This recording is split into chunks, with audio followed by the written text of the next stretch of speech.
그리스도의 십자가 존 스토트 제10장 경축하는 공동체.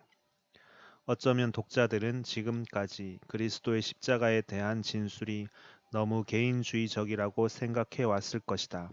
만일 그렇다면 이번 장에서 그런 불균형을 시정해야겠다.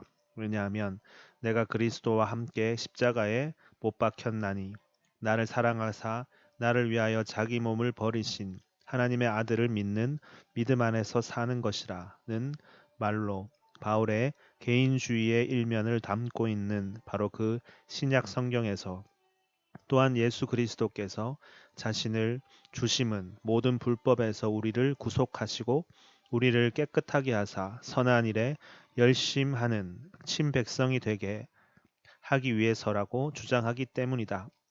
따라서 그분이 십자가에서 자신을 주신 목적은 단지 고립된 개인을 구원해주고 그럼으로써 그들을 영원토록 고독하게 하려는 것이 아니다. 오히려 그 목적은 하나의 새로운 공동체, 그 구성원들이 그분께 속하고 서로 사랑하며 열심히 세상에 봉사하는 그 공동체를 만들어내는 것이다. 이 그리스도의 공동체는 새롭게 되고 재결합된 인류이며 두 번째 아담이신 그리스도께서 그 공동체의 머리가 되실 것이다. 그것은 유대인들과 이방인들을 대등하게 결합시킬 것이다. 사실 거기에는 각 나라에서 온 대표들이 모두 포함될 것이다. 그리스도께서는 자신의 동족에게 거부당하고 자신의 제자들에게 버림받아 비참하고 외롭게 죽으셨으나 십자가에서 높이 들리셔서 모든 사람을 자신에게로 이끄실 것이다. 그리고 오순절 이래로 그리스도께로 회심하는 것은 곧 그리스도의 공동체로 회심하는 것이라는 사실은 사람들이 자기 자신으로부터 그분께로 그리고 이 폐역한 세대로부터 그분이 모으시는 새로운 사회로 향함에 따라 분명해졌다. 개인이 충성을 바칠 대상이 바뀌는 것과 그가 소속될 공동체가 바뀌는 것은 서로 분리될 수 없다. 신약 성경은 이 새로운 구속된 사회, 그것이 믿는 것과 가치 기준, 표준, 의무, 운명을 묘사하는 데 많은 지면을 할애하고 있다. 이번 장의 주제는 그리스도의 공동체가 곧 십자가의 공동체라는 것이다. 그것은 십자가에 의해 생겨났으므로 계속해서 십자가에 의해 그리고 십자가 아래에서 살아간다. 이제 우리의 관점과 행동은 십자가에 의해 좌우된다. 우리의 모든 관계는 십자가로 인해 철저하게 변화되었다. 십자가는 단지 우리의 신원을 밝혀주는 표 혹은 우리가 그 아래에서 행진하는 깃발에 그치지 않는다. 그것은 또한 방향을 잃고 헤매는 이 세상에서 우리가 가야 할 방향을 가르쳐 주는 나침반이다. 특별히 십자가는 하나님, 우리 자신, 기독교 공동체의 안팎에 있는 사람들, 그리고 폭력 및 고난이라는 중대한 문제에 대한 우리의 태도의 대변혁을 일으킨다. 이제 이 네 관계를 각각 살펴보도록 하겠다. 첫 번째, 하나님과의 새로운 관계. 우리가 제7장에서 살펴본 바 구원의 네 가지 이미지는 모두 하나님께 대한 우리의 새로운 관계를 입증해 준다. 이제 그분은 그분의 사랑으로 인해 자신의 진노를 가라앉히기로 결정하셨으므로 우리는 그분에 의해 의롭다 하심을 받고 그분을 위해 구속되었으며 그분과 화목되었다. 그리고 이 화목에는 접근과 가까움이라는 개념이 포함된다. 그것들은 우리가 하나님을 역동적으로 아는 것 또는 영생의 일면이다. 예전에 고통스럽던 소원함 대신 생겨난 하나님과의 친밀한 관계는 다음과 같은 몇 가지 특징을 가지고 있다. 첫째로 그것은 담대함이라는 특징을 띠고 있다. 사도들이 그 말을 나타낼 때 즐겨 쓴 단어는 파르레시아로서 이는 세상을 향해 우리가 증거할 때 그리고 하나님께 우리가 기도할 때 말에 거리낌 없음, 솔직함, 명백함을 뜻한다. 그리스도를 통해 우리는 이제 담대함과 하나님께 당당히 나아감을 얻는다. 우리는 그리스도의 대제사장 직분 때문에 하나님의 은혜의 보좌로 나아갈 담대함을 갖고 있으며 그리스도의 피를 힘입어 하나님이 임재해 계시는 지성소에 들어갈 담대함을 얻는다. 이렇게 가까이 갈 수 있는 자유 그리고 기도 가운데 하나님께 거리낌 없이 이야기하는 것은 겸손과 상반되지 않는다. 왜냐하면 그것은 우리의 공로로 인한 것이 아니라 전적으로 그리스도의 공로로 인한 것이기 때문이다. 그리스도의 피는 우리의 양심을 깨끗하게 했고 구약 시대에는 불가능했던 방법으로 하나님은 우리 죄를 더 이상 기억하지 않겠다고 약속하셨다. 따라서 이제 우리는 두려움이 아니라 확신을 갖고 미래를 기대한다. 우리는 다음과 같은 바울의 논리가 갖고 있는 힘을 느낀다. 즉 우리가 하나님의 원수 되었을 때에 그리스도의 죽음을 통해 의롭다 하심을 얻고 화목되었은즉 마지막 날에는 더욱 그로 말미암아 하나님의 진노에서 구원을 얻으리라는 것이다. 이제 우리는 그리스도 안에 있으므로 모든 것이 합력하여 선을 이루며 또한 아무것도 우리를 그분의 사랑에서 끊을 수 없음을 확신한다. 새로운 관계가 갖고 있는 두 번째 특징은 사랑이다. 실로 우리가 사랑함은 그가 먼저 우리를 사랑하셨음이라. 우리가 전에는 그분을 두려워했다. 그러나 이제 사랑이 두려움을 내어 쫓았다. 사랑은 사랑을 낳는다.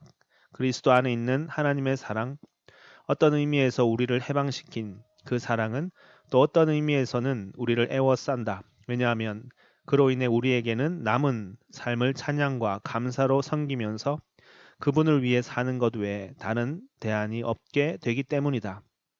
기쁨은 십자가에 의해 구속받은 사람들이 가지고 있는 세 번째 표지다. 바벨론 포로들이 예루살렘으로 돌아왔을 때 그들의 입에는 웃음이 가득하고 그들의 혀에는 찬양이 찼었다. 예전의 소원함과 굴욕은 끝났다. 하나님은 그들을 구하시고 회복시켜 주셨다. 그들은 자기들의 유쾌한 기분을 추수의 기쁨에 비유했다. 눈물을 흘리며 씨를 뿌리는 자는 기쁨으로 거두리로다. 울며 씨를 뿌리러 나가는 자는 정령 기쁨으로 그 단을 가지고 돌아오리라. 그렇다면 훨씬 더 악재적인 노예 상태에서 구속을 얻은 우리는 얼마나 더 기뻐해야 하겠는가. 초대 그리스도인들은 감정을 억제할 수 없었다. 그들은 기쁨과 순전한 마음으로 함께 음식을 나누었다. 담대함, 사랑, 기쁨 등을 순전히 사적이고 내적인 체험으로만 생각해서는 안 된다. 그것들은 우리의 공적 예배에서도 특징이 되어야 한다. 우리가 주일에 함께 지내는 짧은 시간은 우리의 나머지 삶과 분리되는 것이 아니라 오히려 그것에 예리한 초점을 맞추려는 것이다. 겸손하게 그리고 담대하게 우리는 우리 자신의 사랑의 응답으로 하나님의 주도적 사랑에 반응하고 악기를 치면서 그분을 예배할 뿐 아니라 찬양으로 우리의 기쁨을 분명히 표현하면서 그분의 임재로 빠져 들어간다. 클로우가 우리로 하여금 기독교 예배의 독특한 특징을 이루는 찬양에 그리고 찬양을 하는 이유에 주목하게 한 것은 옳다. 이 세상에서 또는 내세에서 그리스도의 십자가를 통하지 않는다면 용서란 없다. 이 사람을 힘입어 죄 사함을 너희에게 전하는 이것이며 이방 종교들은 용서란 말을 거의 알지 못했다. 불교도와 회교도들은 열렬한 신앙만을 가지고 있지 화목의 필요성이나 화목의 은혜는 깨닫지 못하고 있다. 이를 가장 잘 보여주는 증거는 매우 간단하다. 그것은 기독교 예배의 찬송가에서 찾아볼 수 있다. 불교 사원에서는 찬양의 외침이 전혀 울려 퍼지지 않는다. 회교도 예배자들은 결코 노래를 부르지 않는다. 그들의 기도는 기껏해야 복종과 요구의 기도다. 그들은 감사라는 더 깊은 선율에는 거의 도달하지 못한다. 그들은 결코 용서받은 자의 노래로 환호하지도 않는다. 이와는 대조적으로 그리스도인들이 함께 모일 때 무엇도 그들의 찬양을 멈추게 할 수 없다. 기독교 공동체는 경축하는 공동체다. 바울은 가장 잘 알려진 유대인의 절기를 언급하므로 우리가 공통적으로 느끼는 바 기쁨에 찬 유쾌한 감정을 표현한다.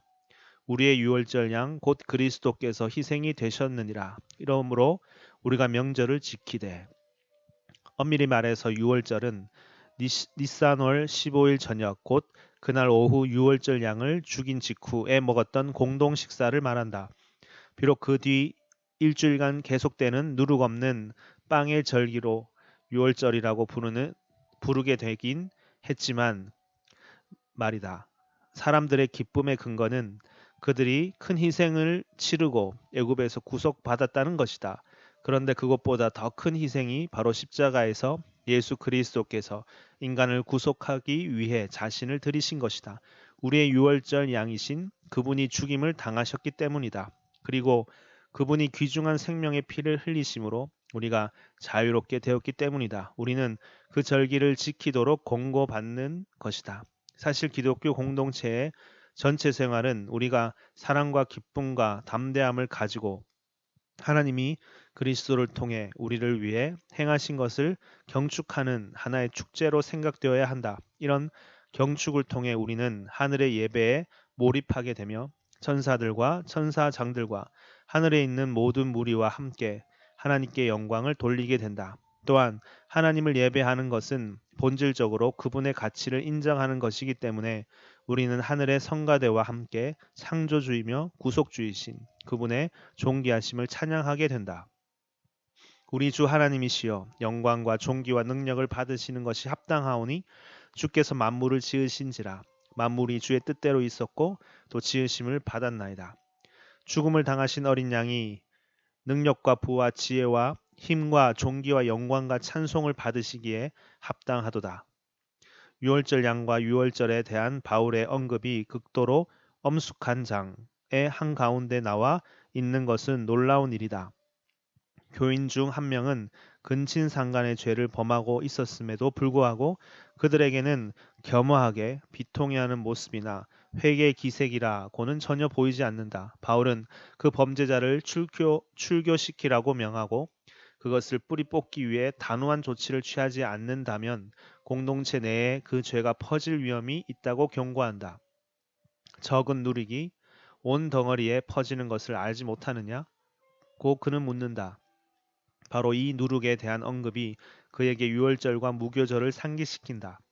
그리스도인들이 명절을 지킬 때 그들은 묵은 누룩도 말고 괴악하고 악독한 누룩도 말고 오직 순전함과 진실함의 누룩 없는 떡으로 그렇게 해야 한다. 왜냐하면 기독교의 절기는 이교도의 절기 곧 열광이 수반되고 종종 만취와 부도덕의 난장판으로 타락해버리는 축제와는 철저하게 다르기 때문이다.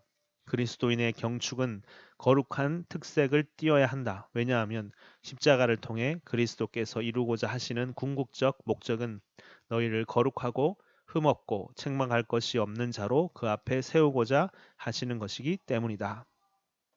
그리스도의 희생과 우리의 희생. 비록 그리스도인의 삶이 계속적인 축제이긴 하지만 성만찬은 특별히 기독교에서 유월절과 같은 것이다. 그러므로 그것은 교회의 경축 생활의 중심이다. 그것은 예수님에 의해 유월절 동안에 실로 유월절 식사를 하는 바로 그 자리에서 제정되었다. 또 예수님은 조상들이 먹던 고난의 떡이다라는 의식문으로 의도적으로 이것은 너희를 위하여 주는 내 몸이라 이것은 너희를 위하여 흘리는 내 피니라는 말씀으로 바꾸셨다. 기독교 절기 때 먹고 마시는 빵과 포도주는 우리로 하여금 그리스도의 십자가를 되돌아보며 그분이 거기에서 당하신 고난과 이루신 일을 감사함으로 회상하지 않을 수 없게 만든다. 개신교회는 전통적으로 세례와 성찬을 복음의 성례전 또는 은혜의 성례전이라고 불러왔다. 이 두 가지 표현이 다 옳다. 복음의 성례전이 구현하고 있는 기본적인 방향은 인간에게서부터 하나님께로가 아니라 하나님께로부터 인간에게로 향하는 것이다.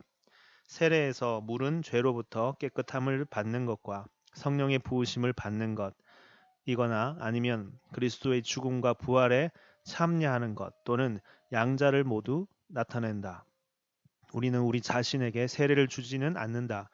우리는 세례를 받으며 우리에게 가해진 행동은 그리스도의 구원 사역을 상징한다.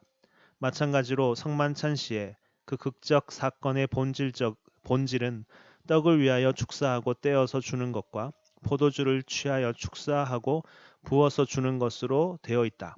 떡과 포도주를 우리가 우리에게 주지는 않는다. 그것들은 우리에게 주어진다.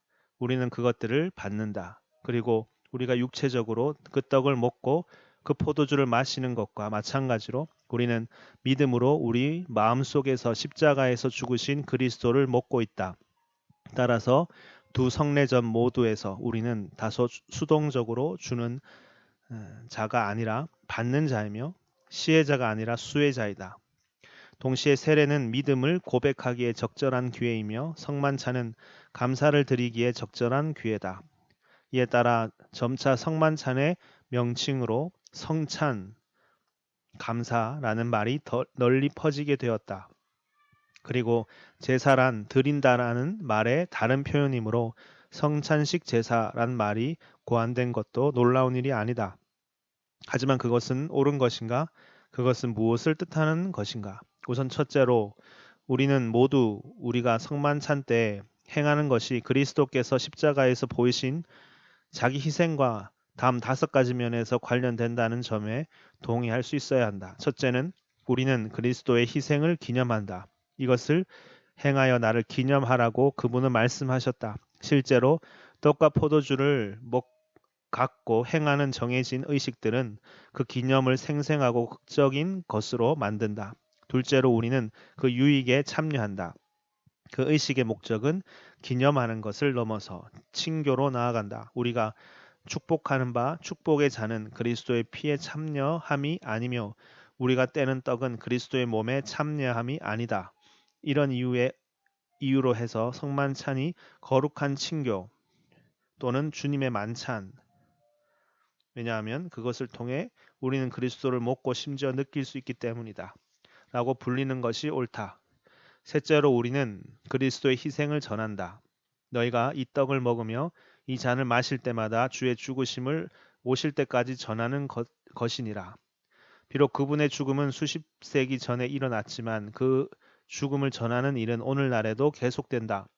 그러나 성만찬은 일시적인 규정이다. 그것은 주님의 죽음을 회고하는 것과 마찬가지로 주님이 오실 것을 기다린다. 그것은 그리스도께서 십자가에 못 박혀 죽으신 것을 기념하는 잔치일 뿐 아니라 그분의 하늘 잔치를 미리 맛보는 것이다. 따라서 그것은 그분의 초림과 재림 사이에 기간 전체에 걸쳐 행해지는 것이다. 넷째로 우리는 우리의 연합을 그분의 희생의 공로로 돌린다. 왜냐하면 우리는 결코 방에서 혼자 성만찬에 참여하지 않기 때문이다. 그렇다 우리는 기념하기 위해서 함께 모인다. 그리고 우리가 그리스도의 희생이 주는 유익을 공동으로 나눠 가졌다는 것으로 인해 서로 연합됨을 인식한다. 떡이 하나요 많은 우리가 한 몸이니 이는 우리가 다 한 떡에 참여함이라. 다섯째로 우리는 그분의 희생에 대해 감사를 드린다. 감사의 표로서 우리 자신 곧 우리의 영혼과 육체를 그분을 섬기는 산 제사로 드린다. 그렇다면 우리는 성만찬을 나눌 때마다 십자가 상에서의 그분의 희생을 기념하고 참여하며 전하고 우리의 연합의 근거로서 인정하고 감사 예배로 응답해야만 한다. 그러나 남아있는 문제는 십자가 상에서 드리신 예수님의 제사와 우리의 성찬식 때 드리는 감사의 제사 사이에 곧 그분의 죽음의 제사와 우리의 산 제사 사이에 어떤 더 밀접한 관계가 있는가의 여부이다. 16세기 이래로 기독교계를 분열시켜 왔으며 오늘날도 전 교회적으로 격렬한 논란이 되는 것이 바로 이것이다. 우리는 성찬식의 본질을 더욱 깊이 탐구해 보지 않고는 경축하는 공동체로서의 교회에 대하여 이야기할 수 없다. 이미 사도시대가 끝난 직후에 초대교회 교부들은 성만찬과 관련해서 제사 용어를 사용하기 시작하였다. 그들은 그 안에서 말라기 1장 11절에 성취된 것을 보았다. 만군의 여호와가 이르노라 각처에서 내 이름을 위하여 분향하며 깨끗한 제물을 드리니 이는 내 이름이 이방 민족 중에서 크게 될 것임이니라. 그러나 원래 제사 시에 드려지는 깨끗한 제물인 빵과 포도주는 창조물을 상징하는 것으로서 사람들의 감사의 표시였다. 고대의 저자들은 사람들의 기도와 찬양, 가난한 자를 위한 자선 같은 것도 하나님께 드리는 제물로 간주하였다. 3세기 중반 카르타고의 감독인 키프리아누스에 이르러서야 비로소 성만찬 자체가 참된 제사로 불렸다. 즉 주님의 순환이 사제들에 의해 하나님께 드려지는 것으로 본 것이다. 여기서부터 중세 가톨릭의 성체 성사 교리가 발전되어 나왔다. 즉 사제들은 떡과 포도주의 형태로 현존하는 그리스도를 산자와 죽은 자의 죄를 위하여 하나님께 화목 제물로 드렸다는 것이다. 그리고 종교개혁자들은 바로 이것을 강력하게 반대하였다. 루터와 칼빈의 성찬식 교리가 서로 다르기는 하지만 모든 종교개혁가는 미사 때 드리는 제사를 거부한다는 점에서 서로 연합되어 있었으며 십자가와 성례전 우리를 위해 드려진 그리스도의 제사와 우리가 그분을 통해 드리는 제사를 분명히 구분하는 데 관심을 갖고 있었다. 크랜머는 그 차이점을 다음과 같이 명쾌하게 표현한다. 어떤 종류의 제사가 있는데 그것은 화목제 또는 자비제, 즉 하나님의 진노와 분노를 가라앉히고 우리의 모든 죄에 대한 자비와 용서를 구하는 제사라는 것이다. 그리고 비록 구약에 그런 이름으로 불리는 특정한 제사들이 있긴 하지만 실제로 우리의 죄가 용서받고 하나님의 자비와 은혜를 얻을 수 있는 제사는 단 하나밖에 없으며 그것은 하나님의 아들이신 우리 주님 예수 그리스도의 죽음이다. 다른 화목 제사는 이전에도 결코 없었고 앞으로도 결코 없을 것이다. 이는 동반자도 후계자도 허용하지 않는 우리의 대제사장 되신 그리스도의 영예와 영광이다. 또 다른 종류의 제사가 있는데 이는 우리를 하나님과 화목시키지는 못하나 그리스도에 의해 화목된 사람들, 하나님께 대한 우리의 의무를 입증하기 위해 그리고 우리가 그분께 감사하고 있음을 보이기 위해 행하는 것이다. 그러므로 그것들은 찬미와 찬양과 감사의 제사라고 불린다. 첫 번째 종류의 제사는 그리스도께서 우리를 위해 하나님께 드리셨다. 두 번째 종류의 제사는 우리 자신이 그리스도에 의해 즉 그리스도를 통해 하나님께 드린다. 일단 이런 중대한 구분을 하고 나서 크랜머는 그것을 일관성 있게 적용하기로 결정했다. 안수 받은 목사는 여전히 제사장이라고 불릴 수 있다. 왜냐하면 이 제사장이라는 말은 단지 장로라는 말의 생략어일 뿐이기 때문이다. 하지만 제단이라는 말은 영국 국교회의 공식 기도서에서 모두 삭제되고 거룩한 주님의 또는 성찬대로 대체되었다. 왜냐하면 크랜머는 성찬식이 제사장에 의해 제단에서 드려지는 제사가 아니라 목사에 의해 성찬대에서 드려지는 만찬임을 분명히 알았기 때문이다. 그가 마지막으로 행한 성찬식의 형태 역시 그런 구분을 보여준다. 왜냐하면 사람들이 감사함으로 자신을 드리는 것은 봉헌기도, 중세 미사에서 그리스도 자신의 제사를 대신하는 것으로 그분의 첫 번째 성찬식에서 있었던 봉헌기도에서 취한 것으로 현명하게도 축사한 떡과 포도주를 받은 뒤에 행해졌다. 이런 식으로 전혀 오해의 가능성이 없이 사람들의 제사는 그리스도, 그분이 주는 유익을 그들이 믿음으로 다시 받은 그리스도의 제사에 대해 감사의 응답으로 드려지는 찬양의 제사로 여겨졌다. 성경은 그리스도의 제사가 갖는 독특성을 보장하는 점에서나 우리의 제사를 하나님의 은총을 구하려는 것이 아니라 감사를 표현하는 것으로 정의하는 점에서 크랜머의 교리를 뒷받침해 준다. 그리스도께서 십자가에서 드리신 제사가 유일하게 궁극적인 것이라는 점은 하팍스 단번에 또는 에파팍스 단번에라는 부사에 암시되어 있다. 이 말은 히브리서에서 5번에 걸쳐 그런 뜻으로 사용되고 있다. 예를 들면 다음과 같은 것이 있다. 저 대제사장들이 먼저 자기 죄를 위하여 다음에 백성의 죄를 위하여 날마다 제사 드리는 것과 같이 할 필요가 없으니 이는 저가 단번에 자기를 드려 이루셨음이니라. 이제 자기를 단번에 제사로 드려 죄를 없게 하시려고 세상 끝에 나타나셨느니라. 바로 그 때문에 똑같은 제사를 되풀이해서 드리면서 자신의 성전 임무를 수행하기 서 있었던 구약의 제사장들과는 달리 예수 그리스도께서는 죄를 위하여 한 영원한 제사를 드리시고 하나님의 우편에 앉으사 자신의 완성된 일로부터 안식을 누리고 계시다. 비록 예수님의 속죄 사역은 완수되었지만 그분은 여전히 계속해서 하늘의 사역을 하고 계신다. 그러나 이는 예수님의 제사를 하나님께 드리기 위한 것이 아니다. 그것은 십자가상에서 단번에 드리셨다. 또한 그 제사가 받아들여지도록 간청하면서 그것을 하나님 아버지께 바치기 위한 것도 아니다. 그것이 받아들여졌다는 사실은 부활에 의해 공공연하게 드러났기 때문이다. 그리스도께서 여전히 계속해서 하늘의 사역을 하고 계신 것은 오히려 우리의 변호자로서 그 제사에 근거하여 죄인들을 위해 중보하시기 위함이다. 그분의 영원한 제사 직분은 바로 이 때문에 존재한다. 왜냐하면 중보는 제사와 마찬가지로 제사장의 사역이기 때문이다. 그가 항상 살아서 저희를 위하여 간구하심이니라. 그렇다면 그리스도의 제사가 유일하다는 것은 우리가 드릴 제사들이 없다는 뜻이 아니라 그 제사의 특성과 목적이 서로 다르다는 것이다. 그것들은 물질적인 것이 아니라 영적인 것이다. 그리고 그 목적은 화목적인 것이 아니라 감사의 응답을 표현하는 성만찬적인 것이다. 이는 크렘머의 입장을 뒷받침해주는 두 번째의 성경적 증거다. 신약에서는 교회가 제사장적 공동체로서 거룩한 제사장이며 또한 왕같은 제사장이며 그 안에서 모든 하나님의 백성은 똑같이 제사장들이라고 표현된다. 이것이 종교개혁자들이 매우 강조했던 유명한 만인 제사장설이다. 이 보편적 제사장설의 결과로 제사장이라는 말은 신약에서 결코 안수받은 목사를 가리키는 데 쓰인 적이 없다. 왜냐하면 목사 역시 다른 사람들이 드리는 제사를 함께 드릴 뿐이며 그들이 드리는 제사라고 해서 다른 사람들이 드리는 것과 별다른 제사는 전혀 아니기 때문이다. 그렇다면 하나님의 백성은 거룩한 제사장으로서 어떠한 영적 제사를 그분께 드리는가?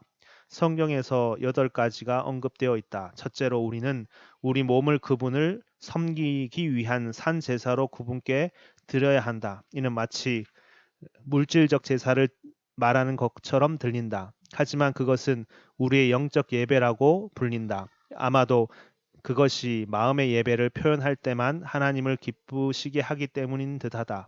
둘째로 우리는 하나님께 찬양과 예배와 감사, 그 이름을 증거하는 입술의 열매를 드린다. 우리의 세 번째 제사는 기도로서 이는 향연과도 같이 하나님께로 올라간다. 네 번째 제사는 하나님이 받으시고 결코 멸시치 아니하시는 상하고 통회하는 마음의 제사다. 다섯 번째로 믿음은 제물과 봉사라고 불린다. 여섯 번째로 우리가 드리는 선물과 선행 역시 제물과 봉사다. 왜냐하면 그러한 희생은 하나님을 기쁘시게 하는 것이기 때문이다. 일곱 번째로 제사는 하나님을 섬기는 일의 관제처럼 우리 삶을 죽음에 이르기까지 쏟아붓는 것이며 여덟 번째는 복음 전도자의 특별한 제사인데 복음 전도자는 그의 회심자들을 하나님이 받으심직한 제물로 드릴 수 있기 때문에 그의 복음 전파는 제사장 직무라 불린다. 이 여덟 가지는 모두 다니엘 워터랜드의 말을 빌면 참되고 복음적인 제사다. 왜냐하면 그것들은 율법이 아니라 복음에 속해 있으며 그리스도 안에서 하나님이 보이신 은혜에 대한 감사의 반응이기 때문이다. 그것들은 영적이며 또한 선한 것이든 선한 생각이든 선한 말이든 아니면 선한 방법이든 모두 마음으로부터 나온 것으로서 고유한 것이다. 그리고 그는 계속해서 성찬식은 오직 그리스도의 제사를 기념하고 또한 우리가 그에 반응하는 포괄적인 제사를 드리는 기회라는 점에 의해서만 제사라고 불릴 수 있다고